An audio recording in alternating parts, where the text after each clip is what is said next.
horrific things that were normal for female slaves in the Byzantine Empire. History facts. Historical mysteries, ancient history, historical curiosities. History Channel. Lesser-known history. History secrets, historical events. Unsolved mysteries, history trivia, world history. History discoveries, historical documentaries. Strange history, weird history. Forgotten history, mysterious events, ancient civilizations. Historical stories, history education. Famous mysteries, bizarre history, fun history facts. Stay with us, because what you're about to hear will reveal the hidden, horrifying realities that these women endured, stories that history often left untold. In the Byzantine Empire, female slaves were not considered human beings. They were property. Their lives were dictated entirely by the whims of their masters, and the idea of personal freedom or rights simply did not exist. From the moment they were bought, sold, or traded, these women were objects to be used, discarded, or exchanged at will. Their value was measured in coins, and their existence was defined by servitude.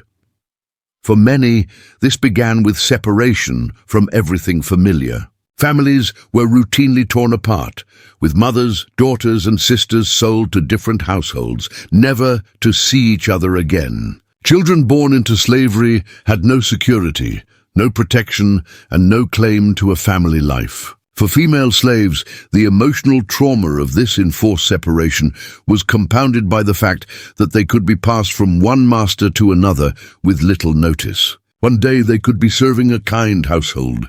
The next, they might find themselves in a completely foreign city, surrounded by strangers under a master who could be cruel, exploitative, or violent.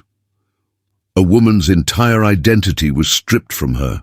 Her name might be changed, her clothes dictated, and even her behavior constantly monitored. She had no autonomy over her daily life. What she wore, what she ate, or when she rested were all controlled by her owner. Even her body was considered a tool, for labor, for entertainment, or for sexual exploitation. She had no legal recourse if wronged, no voice to protest, and no safety net to rely on.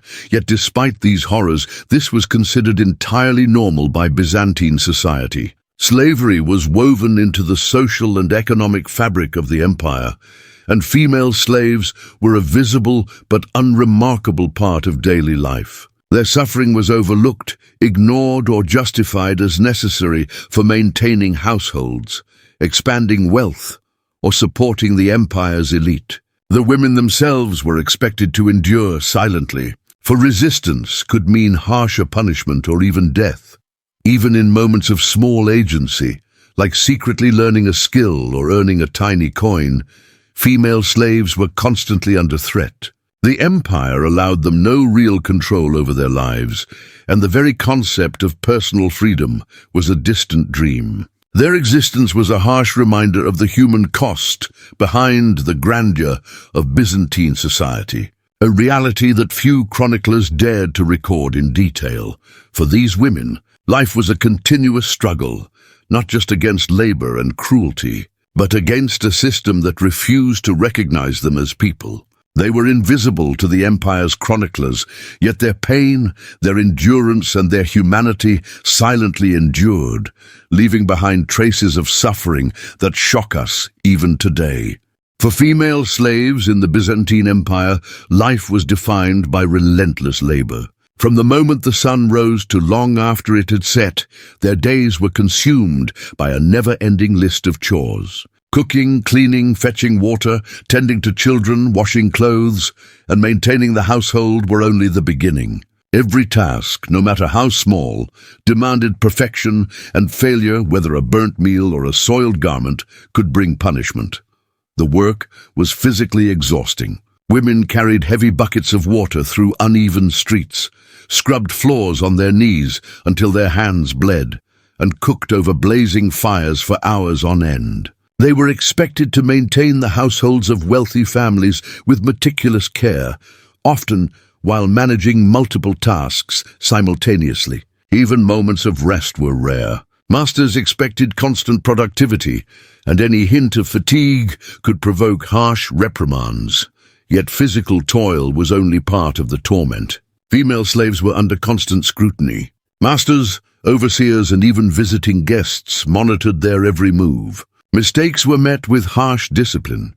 Public humiliation, beatings, or forced extra labor were all common methods used to assert control. These punishments were designed not only to enforce obedience, but to instill fear, ensuring that the women remained submissive and compliant. Some slaves served in kitchens, preparing elaborate meals for elite families. Others managed children, often taking care of their master's offspring while neglecting their own. Every chore reinforced the social hierarchy. The labor of these women allowed the elite to live comfortably, while their own lives were consumed entirely by service. Unlike servants in later societies who might have had small reprieves, Byzantine female slaves had little to no respite. Their survival depended entirely on endurance, compliance, and sometimes cunning. Despite the grueling work, society considered this treatment entirely normal. Female slaves were expected to be tireless, obedient, and invisible, their suffering accepted as part of daily life. They had no personal time, no privacy, and no autonomy. Everything they did served the household's needs, never their own. For these women, labor was not just a task. It was a form of entrapment. It defined their existence, dictated every hour of their day, and left them physically and emotionally exhausted. Their sweat and toil were the unseen foundation of the Byzantine Empire's wealth and comfort, yet their voices remained unheard, their struggles largely invisible to history. For many female slaves in the Byzantine Empire, the horrors of daily life extended far beyond labor and punishment. Sexual exploitation was a grim and terrifying reality for countless women, one that was both normalized and largely ignored by society. From adolescence onward, female slaves were at constant risk of abuse by their masters, overseers, or other men in positions of power. Their bodies were considered property, just like their hands or their labor, and they had no legal protection against violation. This abuse was not just physical, it carried deep emotional and psychological scars. Women had no way to refuse advances, no safe space to protect themselves, and no guarantee that reporting the abuse would lead to justice. In many cases, attempts to resist were met with violence, further punishment, or even the threat of sale to another household. The very system that enslaved them ensured that they were powerless to defend themselves. For some, sexual exploitation was tied directly to reproduction. Masters often forced female slaves to bear children, viewing them as a way to expand their household labor force or increase wealth. Children born to enslaved mothers were usually enslaved themselves, perpetuating a cycle of exploitation across generations. The women had no control over their reproductive lives, and their bodies were treated as tools to satisfy the desires and ambitions of others. Yet even outside these forced pregnancies, the constant threat of sexual abuse hung over every aspect of a slave woman's life.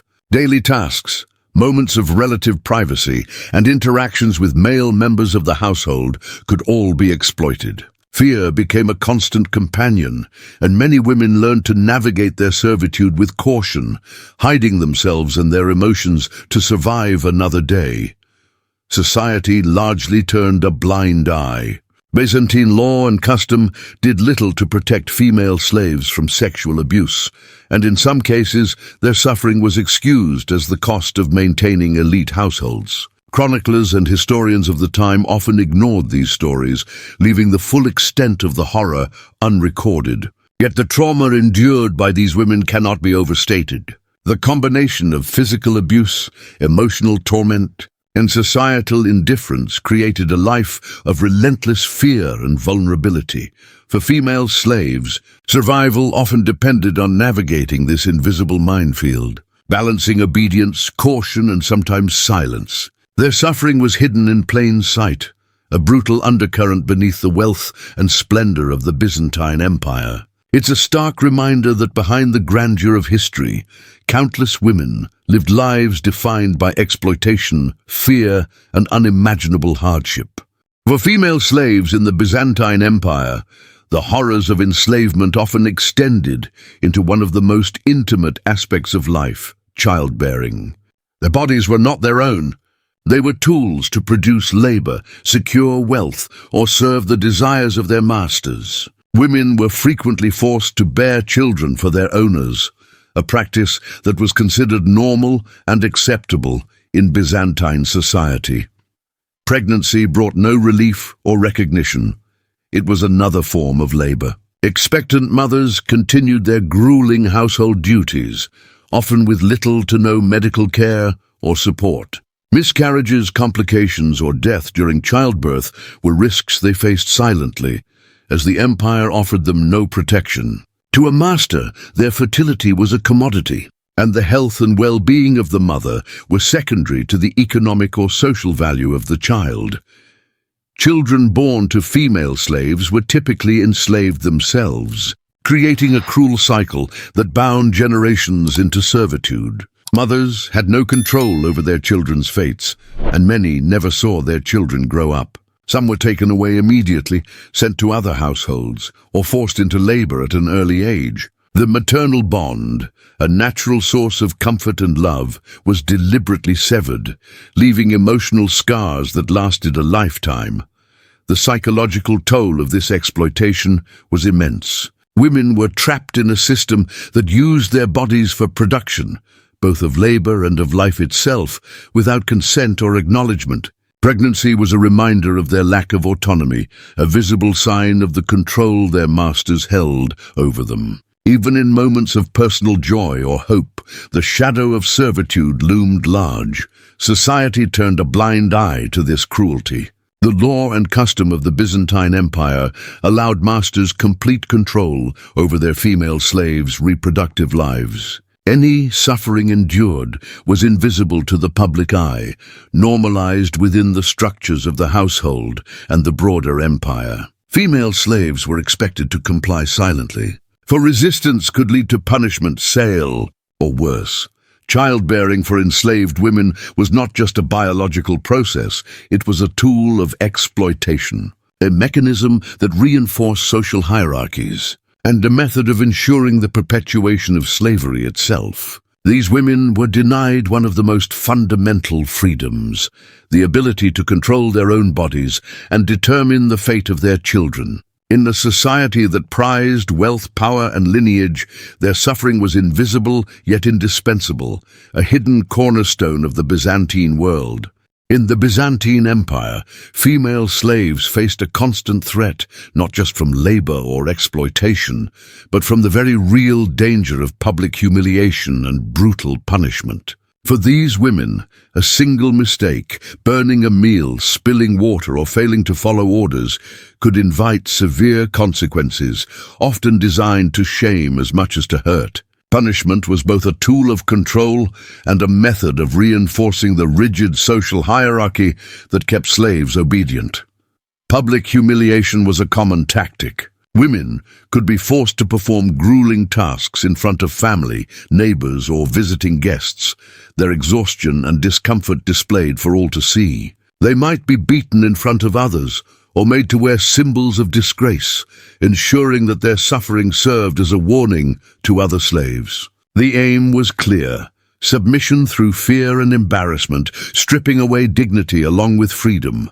Physical punishment was also brutal. Flogging, whipping, or binding were not uncommon, and these acts often left permanent scars. Some slaves endured extended periods of forced labor as punishment, sometimes in harsh weather or under dangerous conditions. Unlike free citizens, they had no recourse or legal protection, and appeals for mercy were often ignored. Every punishment reinforced the master's authority and reminded the slave of their lowly position in society. Even small errors could trigger disproportionate consequences. A seemingly minor lapse could escalate into a prolonged ordeal, with the woman being singled out repeatedly as an example. The psychological impact was immense. Fear, anxiety, and a constant awareness of potential disgrace became part of daily life. For many female slaves, Survival meant walking a careful line, balancing obedience with endurance, hoping that each day would pass without incident. Punishment and humiliation were normalized in Byzantine society. Elite households expected total control over their slaves, and these methods were considered standard practice. To the empire, the suffering of female slaves was invisible, their pain overlooked as part of the machinery that maintained wealth, comfort, and status. For these women, life was a delicate balance between servitude and survival, constantly shadowed by fear of public shaming and physical punishment. Their endurance under such relentless oppression is a haunting reminder of the hidden human cost behind the grandeur of the Byzantine Empire. For female slaves in the Byzantine Empire, life was marked not only by labor, abuse, and punishment, but also by the constant fear of being sold or trafficked. Unlike free citizens, these women had no security in their homes or communities. Their very existence was a commodity, and at any moment, they could be uprooted and sent to an entirely unfamiliar household, or even a distant city, without warning. Many slaves were captured during wars or raids, forcibly taken from their families and communities. Others were sold by impoverished parents or relatives, their lives exchanged for a few coins to survive economic hardship. Regardless of how they came into slavery, the uncertainty of their fate was a constant source of fear. One day they might serve in a relatively kind household. The next, they could find themselves in the hands of cruel masters, traffickers, or strangers who saw them only as tools for labor or profit. Trafficking extended across the empire. Some women were transported from one region to another, often traveling long distances under harsh conditions. The journey itself was perilous, with exhaustion, hunger, and mistreatment common along the way. Women were completely at the mercy of those who controlled their movement, with no ability to protect themselves or negotiate their circumstances. The threat of sale created an ever-present tension in daily life. Every interaction with a master or overseer carried the potential for consequences that could lead to a change of ownership. This uncertainty made trust almost impossible, as even minor errors or perceived disobedience could result in a woman being sold away from everything she knew, including any semblance of community or relationships she might have formed. Society largely accepted this vulnerability as normal. Slavery was woven into the economic and social fabric of the Byzantine Empire, and the lives of female slaves were considered expendable. The empire's wealth and comfort were built in part on the ease with which women could be bought, sold, and transported. For the women themselves, every day was a struggle to survive under the looming threat of displacement. Their lives were defined by impermanence, fear, and lack of control, a stark reminder that in the grandeur of the Byzantine Empire, the human cost was invisible, and female slaves bore its heaviest burden. For female slaves in the Byzantine Empire, the dream of freedom was almost always just that, a dream. Unlike laborers or servants in some later societies, enslaved women had virtually no control over their lives or futures. Manumission, the legal act of granting freedom, existed in Byzantine law, but it was rare and entirely dependent on the goodwill of their masters. For most, lifelong servitude was inevitable. Even those who hoped to buy their own freedom faced enormous obstacles. Female slaves were rarely allowed to accumulate wealth. Every coin they might secretly save was often claimed by their masters, leaving them powerless to change their circumstances. Some women tried to earn small amounts through extra work or favors, but the margin was so minimal that freedom remained unattainable for almost all. The empire offered no formal avenues for legal recourse or negotiation, and any attempt to assert independence could be met with harsh punishment, further reducing the slim chances of liberation. Freedom was also limited socially and psychologically. Even if a female slave were granted manumission, she faced a society that still saw her as inferior, marked by years of servitude and stigma. Social reintegration was difficult. Opportunities for work, protection, and respect were scarce. For most, emancipation offered only partial relief from a life of oppression rather than a true guarantee of autonomy. This lack of freedom reinforced the hierarchical structures of the Byzantine Empire. Wealthy households thrived on the labor, obedience, and exploitation of female slaves. By keeping the possibility of freedom distant and rare, masters ensured that women remained compliant, sustaining the empire's social and economic systems. Their endurance under such conditions was extraordinary, yet largely invisible in historical records.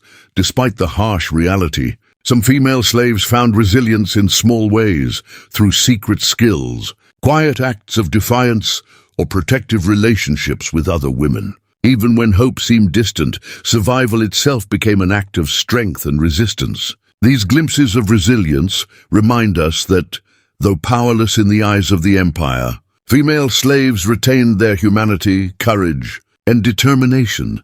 The lives of female slaves in the Byzantine Empire were defined by deprivation, exploitation, and unending labor. Their suffering was normalized, their voices silenced, and their existence largely ignored by history. Yet by examining their stories today, we honor their struggles and confront the hidden horrors that once underpinned one of the world's most powerful empires.